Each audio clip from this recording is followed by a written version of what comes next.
Hello and welcome to my kitchen. Today I'm going to show you one of my favorite recipes, the chicken parmesan. And I'm going to teach you about the Maillard reaction.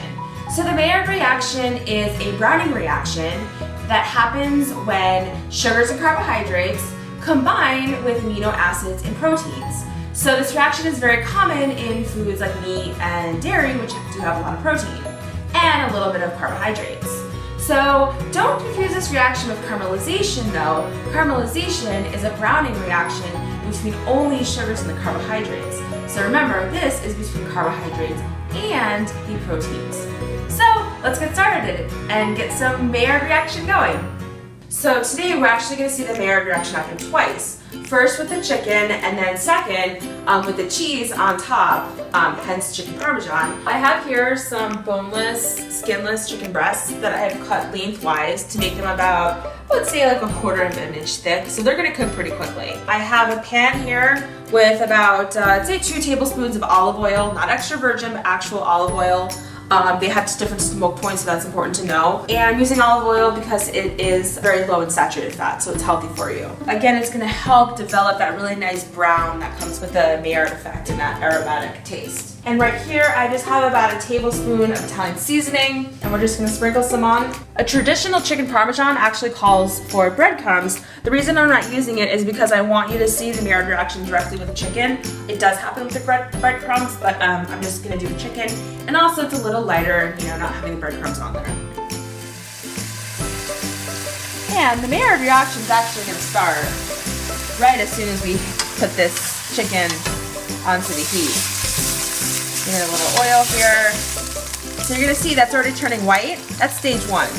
This is when sugars and amino acids condense and they're forcing molecules to rearrange and form new molecules. And the product is actually called 1-amino-1-deoxy-2-ketose. Say that a couple times fast.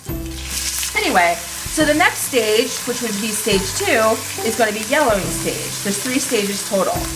And you'll notice it didn't take an enzyme to start it. This all started because of heat. Heat is the catalyst.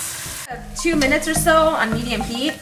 We also have some yellowing starting, so this is stage 2 of the Maillard reaction. So sugar molecules dehydrate, fragment, amino acids also break apart, and more rearrangement of the molecules are happening. And the products are actually pyruvaldehyde and a hydroxymethyl. So there's some organic chemistry for you. And interestingly, as I mentioned earlier, I also talked about caramelization and how I was very careful saying that they're not the same reactions. Caramelization is still happening though at the same time because again, we still have sugar molecules reacting with each other. So we do have caramelization and the Maillard reaction at the same time.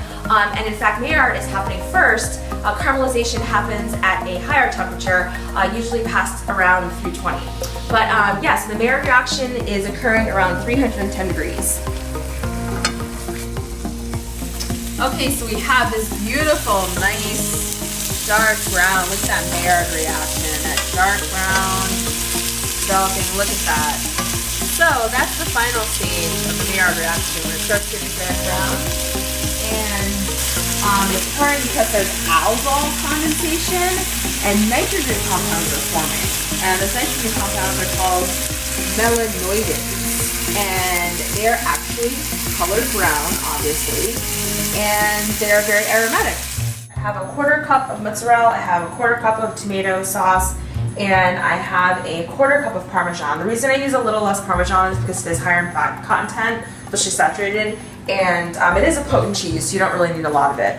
So I'm just going to add some tomato sauce to my chicken breasts, about a tablespoon each. And here's the cheese. Again, this is going to be our second round of Maillard reaction. Again, those proteins reacting with the carbohydrates and cheese and getting that beautiful brown. Top it off with some parmesan, hence the name chicken parmesan. Oh yeah, so this is going to be beautiful. So I've popped this in the oven. I already have this on broil and high. It's going to cook very fast, be careful. Cook that for about 30 seconds and check out on it, and we'll see the progression again of stage 1 from it starting to go from stage 1 to stage 2, get that yellowing, go from stage 2 to 3 with the that dark brown. So the chicken with the cheese on top has been in the oven for about 2 minutes, and you can see that the cheese has started to melt a little bit.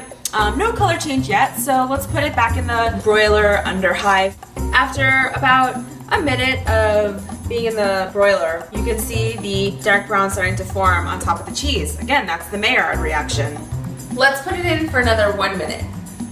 Look at that beautiful browning, and that was just about 2 minutes under high broil, and it got that really nice brown crisp that we really like in our chicken parm on top. It's gonna be yummy.